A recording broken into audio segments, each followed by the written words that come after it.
नमस्कार, आदाब, सत श्री अकाल। लाइव नेशन 7 में आपका स्वागत है। मैं शादाब मलिक। अगर अभी तक आप लोगों ने हमारे चैनल को सब्सक्राइब नहीं किया है तो ज़रूर सब्सक्राइब कर लें, क्योंकि जब आप सब्सक्राइब करते हैं तो हमारी आवाज़ मजबूत होती है और आपकी आवाज़ दूर तक जाती है। बिहार में रोज़गार का मुद्दा एक अहम मुद्दा है और रोज़गार के लिए सड़क पर उतरना अभ्यर्थियों की अब आदत बन गई है। और इसी का तरह का एक मामला है बिहार में STET 2019 का, और इस मुद्दे पर बात करने के लिए हमारे साथ कुछ लोग मौजूद हैं। हम क्या इस बार आप लोग कर रहे हैं? अब हम लोग देखिए, सरकार जो है हम लोग को जो है इधर उधर घुमा रही है, फिरा रही है। तो हम लोग चाहते हैं कि शीतकालीन सत्र जो है शुरू होने वाला है, तो उसके 28 तारीख को हम लोग धरना प्रदर्शन का बात रखे हैं। तो उसी में जो है हम लोग सभी को बोलेंगे, चिल्लाएंगे और आवाज़ सब जगह फैलाएंगे। और विधायकों से भी मिले हैं, हम लोग नेताओं से भी मिले हैं, उनको भी बोले हैं। तो वो बोले, आश्वासन दिए हैं कि हम विधानसभा में इस बात को रखेंगे। तो हम लोग उम्मीद करते हैं कि अबरी जो है हम लोग का कुछ ना कुछ जो है जो निष्कर्ष निकलेगा।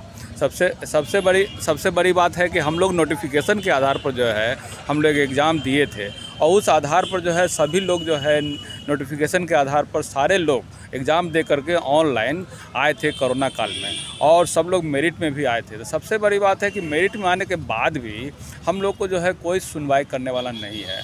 माननीय मुख्यमंत्री जो है बड़े दिल के मालिक है, वो चाहते तो अभी तक हम लोग का जो है काम हो जाता, लेकिन माननीय मुख्यमंत्री बड़े दिल का मालिक होने के बाद भी हम लोग की तरफ जो है आँख बंद किए हुए हैं। वही आँख खोलने के लिए हम लोग 28 तारीख को धरना प्रदर्शन करेंगे। और भी लोग हैं, वो लोग भी अपने तरफ से प्रयास कर रहे हैं, उन लोग का प्रयास भी जो है बहुत अच्छा है। हम लोग जो है 28 तारीख को प्रयास करेंगे और लोगों से कहेंगे, सभी लोगों से कहेंगे, नेताओं से कहेंगे। तो ये तो आप लोग पहले भी कर चुके हैं, तो क्या लगता है इसका कुछ अलग रूप होगा या फिर वैसा ही आप लोग गर्दनी बाग में धरना प्रदर्शन करेंगे? नहीं, रूप तो जो है हम लोग जो है उससे ज़्यादा बढ़ के करेंगे। पहले तो हम लोग किए थे तो उसमें भी लोग आए थे, और कुछ लोग आते हैं, कुछ लोग नहीं आते हैं, मजबूरी है उनका।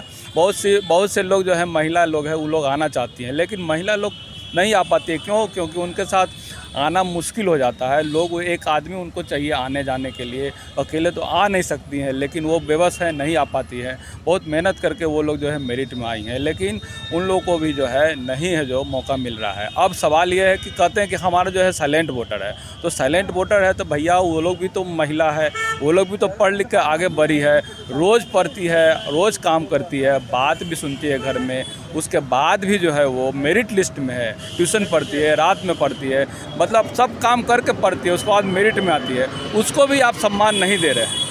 तो क्या कर रहे हैं भाई? तो क्या हो रहा है? कुछ नहीं हो रहा है। सरकार आंख बंद करके सोई हुई है। हमारे गार्जियन नीतीश कुमार हैं, वो भी है जो इस ओर ध्यान नहीं दे रहे हैं, आशीर्वाद नहीं दे रहे हैं हम लोगों को कि नियुक्ति हो। इस वजह से हम लोग 28 तारीख को जो है अपनी बात को रखने के लिए विधानसभा में सभी लोगों से बात कर चुके हैं, लेकिन रोड पर भी हम लोग चिल्लाएंगे, बोलेंगे तो बात हो सकता है कान तक पहुंच जाए नीतीश कुमार जी को, तो हम लोग का जो है विनती स्वीकार कर लें। अभी जो छठ व्रत ख़त्म हुआ है उसमें भी हम लोग जो है वहाँ बोले थे, गुहार किए थे कि जो है हे भगवान उनको सुबुद्धि दीजिए, नीतीश कुमार जी को भी सुबुद्धि दीजिए, हमारे गार्जियन है, और शिक्षा मंत्री को भी सुबुद्धि दीजिए जो हम लोग के गार्जियन है। लेकिन अभी तक जो है भगवान की तरफ से भी उनको आशीर्वाद नहीं मिला कि हम लोग को जो है सुबुद्धि दें और नियुक्ति दें। तो हम विनती हाथ जोड़ के करते हैं न्यायालय से भी कि जल्द से जल्द हम लोग का सुनवाई करें, या माननीय नीतीश कुमार जो है हम लोग को जो है और देखें और नियुक्ति का रास्ता साफ करें। रुपेश, इस बार धरना प्रदर्शन क्या आप लोग का कुछ अलग अंदाज में होगा या फिर वैसे ही? देखिए, अलग अंदाज क्या है, लोकतंत्र में जो हम लोग संवैधानिक अधिकार मिला है उसी के अंतर्गत रख करके हम लोग आंदोलन करेंगे। हम लोग जानते हैं कि लोकतंत्र में विधानसभा और विधान परिषद यही तो लोकतंत्र का मंदिर ना है। इस मंदिर में ये चालू होने वाले विधानसभा सत्र, शीतकालीन सत्र चालू होने वाला है, इस विधानसभा सत्र में चालू होने वाला है। तो इसमें अपने आवाज़ को उठाने के लिए हम सभी मंत्री, विधायक और विपक्ष सभी लोग से मिले हैं, अपनी आवाज़ को बुलंदी से उठाएंगे। क्योंकि विधानसभा में हम ही लोग का आवाज़ को, आखिर शिक्षा का आवाज़ नहीं उठेगा तो फिर किसका आवाज़ उठेगा? विधानसभा में और शिक्षा के बारे में नहीं सोचा जाएगा तो फिर किसके बारे में सोचा जाएगा? ये बिहार के आने वाले भविष्य खराब हो रहे हैं। ये 3 साल से ये जो है कि हम लोग का जो मेरिटधारी छात्र भटक रहे हैं, 3 साल की ये 2019 की ये जो है कि नोटिफिकेशन विज्ञप्ति है और आज तक बारी नहीं होता है, और मेरिट और नॉन मेरिट में उलझा कर शिक्षा मंत्री जी इसको जलेबिया मोड़ कर जो ये शीतकालीन सत्र भी शुरू होने वाला है, उससे लेकर भी कई लोग ये भी कह रहे थे कि विधानसभा का घेराव करने की भी बात है। तो आप लोग क्या कुछ करेंगे और क्या आपको सारे लड़कों का समर्थन प्राप्त हो जाएगा? इसमें समर्थन क्यों नहीं प्राप्त होगा? ये हक और हुकूक की लड़ाई है। ये जितने भी मेधावी छात्र हैं उसके साथ अन्याय हुआ है। तो समर्थन क्या, समर्थन तो है ही, तभी तो हम आपके सामने हैं। वो समर्थन के कारण ही तो आपके सामने हैं। आपके सामने क्यों रहते? और समर्थन नहीं रहता तो आपके सामने कभी नहीं आते। ये अधिकार की लड़ाई है और ये जान लीजिए। अरे शिक्षा का अधिकार तो सरकार दे दी, लेकिन शिक्षा का अधिकार कौन देगा? शिक्षा का अधिकार ना है, लेकिन स्कूल में शिक्षक ही नहीं रहेंगे तो शिक्षा को कौन देगा? उस बच्चे का भविष्य का क्या होगा जब शिक्षक ही नहीं रहेंगे? तो ये तो निरर्थक हो जाएगा। फिर ये शिक्षा का अधिकार सरकार कहती है, हम शिक्षा मंत्री जी कहते हैं मेरिट नॉन मेरिट सब उलझा करके रखे हुए हैं, जलेबी बना दिए हुए हैं, घिच-पिच कर दिए हुए हैं। 3 साल से बच्चा मानसिक प्रताड़ना झेल रहा है, जो मेरिट में आकर के इतने मेहनत करके रात दिन एक वो गाँव में बैठा हुआ गरीब का बच्चा जो इसी विश्वास के साथ में मेहनत करता है कि वो जब मेहनत कर रहा है, जो परीक्षा देगा, पास करेगा, नौकरी लगेगी, आज वो प्रताड़ित हो रहा है, मेंटली टॉर्चर हो रहा है। बच्चा एक एक दिन कैसे वो बिता रहा है, तो शिक्षा मंत्री जी को सोचना चाहिए। अब सोचिए कि लोकतंत्र में चुनाव हो जा रहे हैं, टाइम टू टाइम हो जा रहे हैं। अभी पंचायती चुनाव के कारण छठा चरण को टाल दिया गया। ये कैसा लोकतंत्र है जिसमें शिक्षा के लिए अब चुनाव हो गया, उससे पहले से शिक्षक बहाली के लिए प्रक्रिया के लिए सब कुछ फिक्स था, लेकिन जैसे चुनाव का डेट घोषित कर दिया गया उसको कैंसिल कर दिया। इसका मतलब क्या हुआ? शिक्षा सेकेंडरी हो गया है और सब कुछ प्रथम होना चाहिए शिक्षा। लेकिन बात जान लीजिए, सरकार अगर यही सरकार जो योजना बनाती है ना, वो सफल कब होगा? जब हम शिक्षित होंगे, पूरा समाज शिक्षित होगा। सरकार जो भी योजनाएं बनाती है, चुनाव क्यों होता है? चुनाव लोकतंत्र में क्यों होते हैं? वो चुन के आते हैं, हमारे लिए नियम कानून बनाएंगे, लेकिन नियम कानून समझेगा कौन जब पढ़ा लिखा होगा ही नहीं? मूर्ख समाज क्या समझेगा? इसलिए हमारे भविष्य के लिए शिक्षा का होना जरूरी है और शिक्षा देने के लिए शिक्षा का होना भी जरूरी है। तो अंत में आपसे सिर्फ इतना जानेंगे कि आप लोग 28 तारीख को कहाँ प्रदर्शन करेंगे और क्या करेंगे?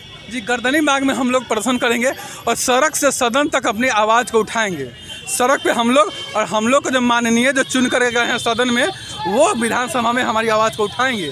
और हम यही कहना चाहते हैं कि प्लीज़ शिक्षा मंत्री जी, ये क्या किए हुए हैं? आपसे रिक्वेस्ट है, आप प्रताड़ित हो रहा है बच्चा बिहार का। अगर आप बिहार के भविष्य को बनाना चाहते हैं, और हमको मालूम है कि आप बिहार के भविष्य को बनाने के लिए आपको चुना गया है, तो आप इसको सफल कीजिए और शिक्षक अभ्यर्थी को जो आज भटक रहे हैं उनको स्कूल में भेजिए कि वो जा करके पढ़ाए और बिहार का भविष्य को उज्ज्वल बनाए। और अंत में अगर आपसे अपील करने को कहा जाए तो क्या अपील करेंगे? देखिए, अपील यही करना चाहते हैं कि देखिए, समय पर चुनाव हो जाता है, इलेक्शन हो जाता है समय पर। नेताओं का काम एकदम बिल्कुल समय पर होता है, लेकिन बहाली का काम बेसमय हो रहा है। 8 साल, 9 साल, 10 साल कोई सुनने वाला नहीं है। तो हम लोग को नेता बनने पर मजबूर कर रहे हैं। हम लोग नेता नहीं बनना चाहते, हम लोग शिक्षक बनना चाहते हैं, विकास में देना चाहते हैं बच्चों को। तो ये लोग शिक्षक बनना चाहते हैं। इनका कहना है कि नेता बनने का इनका कोई शौक़ नहीं है, मगर सरकार मजबूर कर रही है कि इन्हें सड़क पर उतरने के लिए और सड़क पर प्रदर्शन करने के लिए। तो खैर, इस तरह की खबरों के लिए आप बने रहे हमारे साथ, देखते रहे हमारा वीडियो। अगर आपको हमारा वीडियो पसंद आता है तो हमारे चैनल को ज़रूर सब्सक्राइब करें। फेसबुक के ज़रिए देख रहे हैं तो पेज लाइक करें, साथ ही साथ ट्विटर हैंडल पर हमें फॉलो ज़रूर करें। धन्यवाद।